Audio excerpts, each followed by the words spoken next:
Halo semuanya, perkenalkan nama saya Kezia Desa Tita Berginting dengan NPM 25782042. Di sini saya ingin menjelaskan modul 6 yaitu lapisan tautan data. Yang pertama ada tujuan lapisan tautan data. Lapisan tautan data adalah model dari OSI lapisan 2 seperti yang ditunjukkan pada gambar. Menyiapkan data jaringan untuk jaringan fisik. Lapisan data bertanggung jawab untuk kartu antarmuka jaringan mikrokomunikasi kartu antarmuka jaringan. Lapisan data melakukan hal berikut yaitu yang pertama memungkinkan lapisan atas untuk mengakses media. Yang kedua menerima data biasanya paket layar 3 yaitu IP versi 4 dan IP versi 6 dan merangkum mereka ke dalam frame dua layar, layar 2. Selanjutnya, mengontrol bagaimana data ditempatkan dan diterima di media. Yang keempat, bertukar bingkai antar titik akhir melalui media jaringan. Yang kelima, menerima data yang dienkapsulasi, biasanya paket layar 3, dan mengarahkan ke protokol lapisan atas yang tepat. Yang terakhir, melakukan deteksi kesalahan yang menolak bingkai yang rusak. Nah, di sini pada hasil layar tautan data di nomor urut 2 yaitu lapisan tautan data menyiapkan data jaringan untuk jaringan fisik. Nah, selanjutnya di sini gambar ini menampilkan contoh bagaimana lapisan tautan data menambahkan tujuan Ethernet lapisan 2 dan informasi NIC sumber ke paket lapisan 3. Kemudian akan mengkonversi informasi ini ke format yang didukung oleh lapisan fisik, yaitu lapisan 1. Di sini, selanjutnya, sub lapisan tautan data IEEE 802 LAN atau MAN. Standar IEEE 802 LAN atau MAN khusus untuk LAN Ethernet, LAN nirkabel atau WLAN, jaringan area pribadi nirkabel atau WIPON, dan jenis jaringan area lokal dan metropolitan lainnya. Lapisan tautan data IEEE 18 terdiri dari dua sublapisan berikut. Yang pertama ada kontrol tautan logis atau LLC. Yang kedua kontrol akses media atau MAX. Nah, gambar di sini menunjukkan sub dua layer LLC dan match dari lapisan tautan data. Nah, di sini bisa terlihat saja ya teman-teman. Selanjutnya, sub lapisan menyediakan enkapsulasi. Yang pertama itu pembatas bingkai, yang kedua pengelamatan, dan yang ketiga adalah deteksi kesalahan. Nah, selanjutnya menyediakan akses ke media. Setiap lingkungan jaringan yang ditemui paket saat mereka melakukan perjalanan dari host ke lokal ke jarak jauh dapat memiliki karakteristik yang berbeda. Misalnya, LAN Ethernet biasanya terdiri dari banyak host yang bersaing untuk akses pada media jaringan. Nah, setiap setiap lompatan di sepanjang jalur melakukan dua layar fungsi layar 2. Yang pertama, menerima bingkai dari media. Yang kedua, deenkapsulasi bingkai. Yang ketiga, merangkum ulang paket ke dalam bingkai baru. Yang keempat, meneruskan bingkai baru yang sesuai dengan media segmen jaringan fisik. Nah, di sini ada juga contoh gambarnya. Ada koneksi serial, koneksi internet. Lapisan data bertanggung jawab untuk mengontrol transfer bingkai di seluruh media. Nah, selanjutnya di sini ada standar lapisan tautan data. Protokol lapisan tautan data umumnya tidak ditentukan oleh Request for Comment atau RFC. Tidak seperti protokol lapisan atas rangkaian TCP atau IP.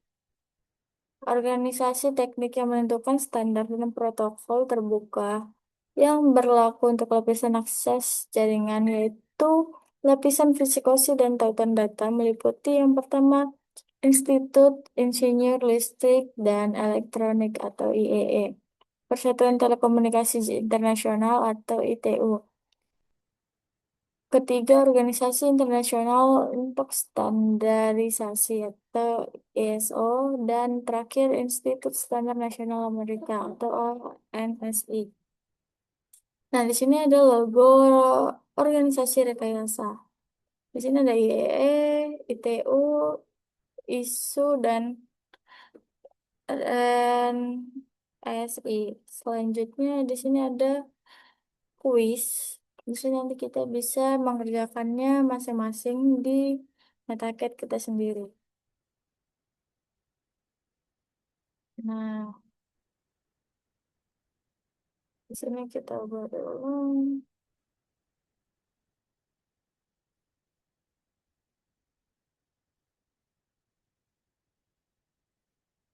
Mhm.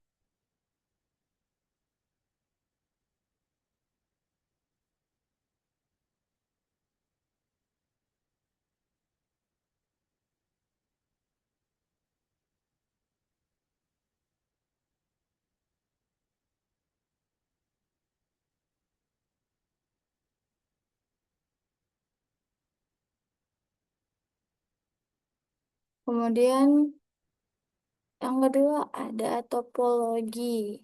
Topologi fisik dan logis. Topologi jaringan adalah pengaturan atau hubungan perangkat jaringan dan interkoneksi antar mereka. Ada dua jenis topologi yang digunakan saat mendeskripsikan jaringan LAN dan WAN. Yang pertama topologi fisik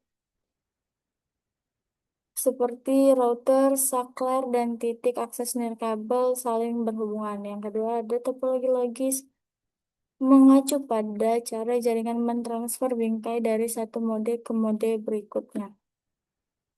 Nah, di sini ada contoh topologi fisik. Bisa dilihat semua ya teman-teman, ada internet. Selanjutnya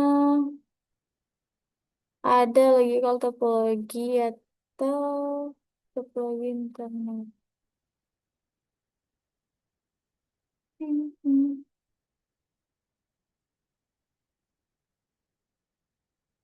Lalu di sini ada topologi WAN.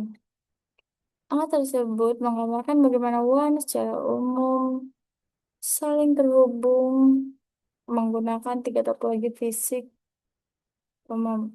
Pertama, ada titik ke titik. Yang kedua, ada hub dan spoke. Dan yang ketiga, ada jaring. Nah, selanjutnya topologi one, point to point. Cara fisik langsung menghubungkan dua node seperti yang ditunjukkan pada gambar. Nah, sini ada gambarnya teman-teman. Ada node satu, jaringan, dan node dua. Catatannya, koneksi point to point melalui Ethernet mengharuskan perangkat untuk menentukan apakah bingkai masuk ditujukan untuk node ini. Nah, selanjutnya pada gambar ini menambahkan koneksi fisik perantara mungkin tidak mengubah topologi logis. Koneksi point to point yang logis adalah sama. Nah, di sini ada. Kemudian topologi LAN. Em, Bilan multitext perangkat akhir atau node saling berhubungan menggunakan topologi bintang atau bintang yang diperluas, seperti yang ditunjukkan pada gambar. Oke, di sini langsung saja topologi LAN lama, topologi Ethernet awal, dan token ring. LAN lama mencangkup dua jenis topologi lainnya. Yang pertama ada bus dan yang kedua ada cincin. Nah, di sini ada eh, simulasi gambar topologi fisik. Di sini topologi bintang yang diperluas, topologi bus, dan topologi cincin. Nah, selanjutnya ada komunikasi setengah dan duplex penuh. Memahami komunikasi duplex penting saat membahas topologi LAN karena mengacu pada arah transmisi data antar dua perangkat. Ada dua mode kompleks, yang itu komunikasi setengah duplex. Di sini ada gambar server dan hub saling terhubung. Kemudian komunikasi duplex penuh, ada server dan beralih. Nah, selanjutnya metode kontrol akses. Ethernet LAN adalah contoh jaringan multitext. Jaringan multitext adalah jaringan yang dapat memiliki dua atau perangkat lebih akhir yang mencoba mengakses seri jaringan. Ada dua metode kontrol akses dasar yang bernama media, yaitu akses berbasis pertentangan dan akses terkontrol. Akses berbasis pertentangan sebenarnya beroperasi dalam hubs duplex bersaing untuk menggunakan media. Namun hanya satu perangkat yang dapat mengirim data pada satu waktu. Oleh karena itu ada proses jika lebih dari satu perangkat mentransmisikan pada saat bersamaan. Nah, selanjutnya di sini ada gambar bingkai media bersama Ethernet dan bingkai. Nah, selanjutnya pada 6.2.7 akses berbasis pertikaian atau CSMA atau CD. Contoh jaringan akses berbasis pertentangan meliputi LAN menggunakan SCSMA atau CA atau kabel. Kemudian LAN Ethernet topologi bus lama menggunakan sama juga. Kemudian LAN Ethernet lama menggunakan hub. Oke, selanjutnya di sini pis satu mengirim bingkai, kemudian hub 2 menerima bingkai dan hub mengirim bingkai. Nah, selanjutnya akses berbasis pertikaian. Di sini bentuk dari CSMA yang digunakan oleh bulan IE 1.2.1.1 adalah penghindaran akses ganda atau tabrakan sensor operator. Pada gambar, jika host menerima bingkai dan kabel dari titik akses, host B dan C juga akan melihat bingkai dari beberapa lama media tidak akan tersedia. Nah, di sini ada contoh gambarnya. Nah, selanjutnya di sini ada pemeriksa pemahaman Anda. Jadi nanti kita bisa mengerjakannya pada target kita masing-masing ya teman-teman. Selanjutnya di sini. Langsung.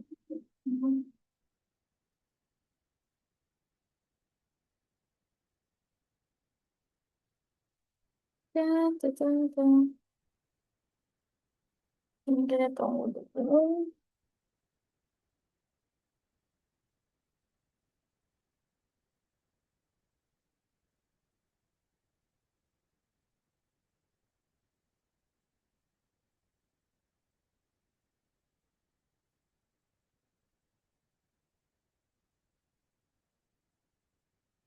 Kemudian pada titik tiga ada data link frame. Ada bingkai, tapi kita membahas secara rinci apa yang terjadi pada bingkai tautan data yang bergerak melalui jaringan. Nah, setiap jenis bingkai memiliki tiga bagian dasar, yaitu tajuk, data, dan cuplikan. Di sini ada contoh gambar di lingkungan yang rapuh. Diperlukan lebih banyak protokol untuk memastikan penerimaan. Bidang header dan trailer lebih besar karena diperlukan lebih banyak lagi informasi protokol. Nah, selanjutnya bidang bingkai. Di sini ada bidang bingkai yang ditampilkan pada gambar. Tidak semua protokol menyertakan semua bidang ini. Standar untuk protokol tautan data tertentu menentukan format bingkai yang sebenarnya. Nah, selanjutnya alamat lapisan 2. Ini digunakan dalam menyangkut bingkai melintasi media lokal bersama. Alamat perangkat pada lapisan ini disebut sebagai alamat fisik. Oke, gambar-gambar tersebut menggambarkan fungsi alamat layar 2 dan 3. Di sini ada, oke. Selanjutnya bingkai LAN dan WAN. Protokol Ethernet digunakan oleh LAN berkabel komunikasi nirkabel termasuk dalam protokol WLAN PAA. Protokol ini dirancang untuk jaringan multiaccess. Selanjutnya di sini ada WAN. Secara tradisional menggunakan jenis protokol lain untuk berbagi. Hmm, maaf ya teman-teman. Untuk berbagi jenis point-to-point, WebSpoke, dan Volmax. Beberapa protokol WAN umum selama bertahun-tahun meliputi protokol point-to-point, protokol tautan data di tingkat tinggi, relay bingkai, dan metode transfer asinkron dan X25.